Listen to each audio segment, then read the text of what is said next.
Cette année, le thème de la Journée internationale des droits des femmes porte sur le leadership au féminin. Le collectif Pour les femmes du Puy souhaitait organiser des conférences, des rencontres avec des femmes entrepreneuses, dirigeantes. Covid oblige, nous vous proposons aujourd'hui cette vidéo avec une femme exerçant un poste à responsabilité, Anne Loussier.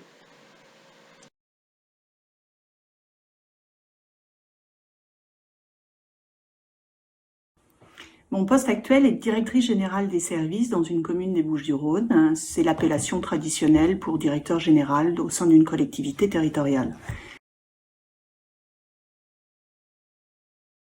J'ai un DSS en droit des affaires. Mon premier job était dans une start-up en tant que juriste d'entreprise.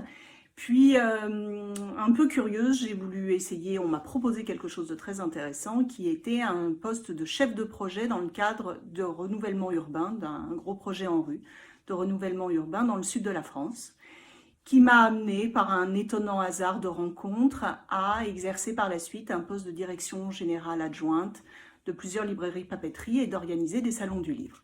En faisant la rétrospective des postes que j'ai occupés, je me suis aperçue que j'avais ou soit travaillé dans des univers très féminins ou travaillé dans des univers très masculins. Masculins avec l'aménagement urbain, les urbanistes, beaucoup d'hommes présents, le BTP, ou alors très féminins dans l'édition et la librairie. J'ai pas forcément de recette magique pour être manager. Alors, l'aspiration quand on est manager, c'est d'être un bon manager. Je pense que néanmoins, les qualités requises, c'est d'aimer les gens, c'est la première. Il faut être attentif à ses collaborateurs. Il faut leur essayer tant qu'on peut de donner un sens à leur action et à les motiver chaque jour. Ça, c'est un impératif. Le second, je dirais que c'est d'être assez juste, d'être le plus juste possible. Le troisième point, pour moi essentiel, c'est d'avoir le sens des responsabilités et d'assumer ses décisions.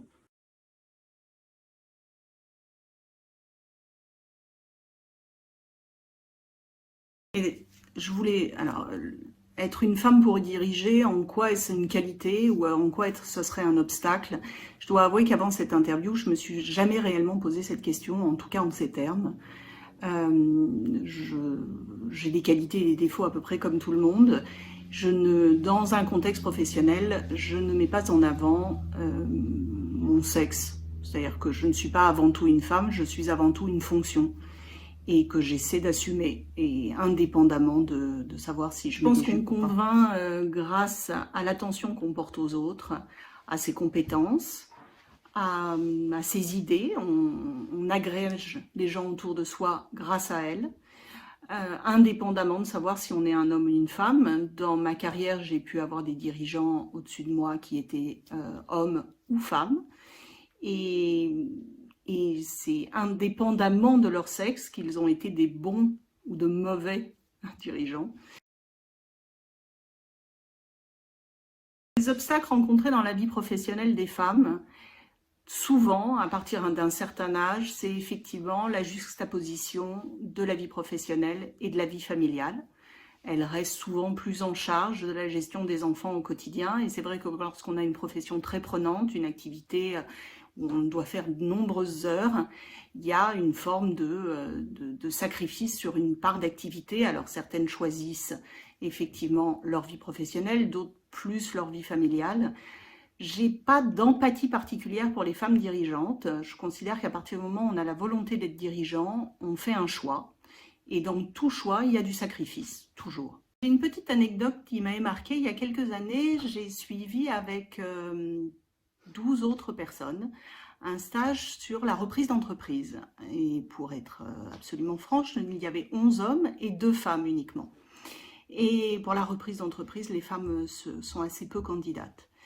Et lors de la présentation de chacun, j'avais été marquée, on fait un tour de table, tout le monde se présente, et j'avais été marquée par un événement, c'est que, à les écouter, vraiment 11 personnalités très intéressantes, des parcours passionnants, ils n'émettaient aucun doute, ne parlaient pas de ce qu'ils ne savaient pas faire, étaient très confiants.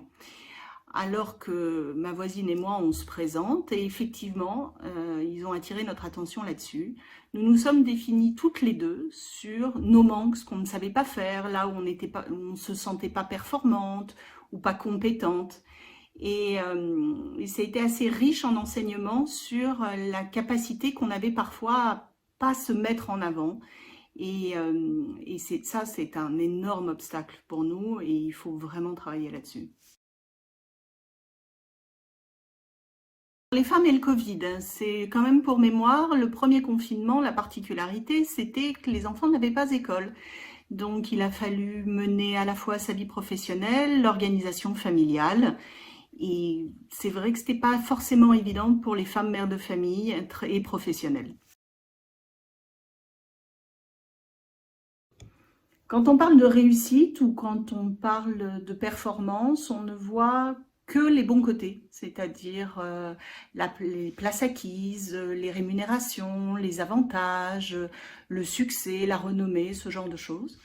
On ne met jamais en perspective les sacrifices, le courage, l'abnégation dont ont pu faire preuve les dirigeants. Ça, c'est un aspect que je trouve assez essentiel.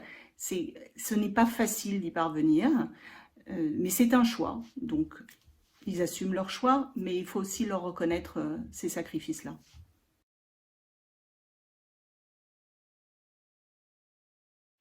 Est-ce que je peux être source d'inspiration? Écoutez, je ne sais pas. Par contre, je peux parler de celle qu'il a été pour moi. C'était ma maman qui a su, il y a fort longtemps, dépasser le plafond de verre et diriger des équipes, de grosses équipes, dans un univers très masculin et plutôt assez macho.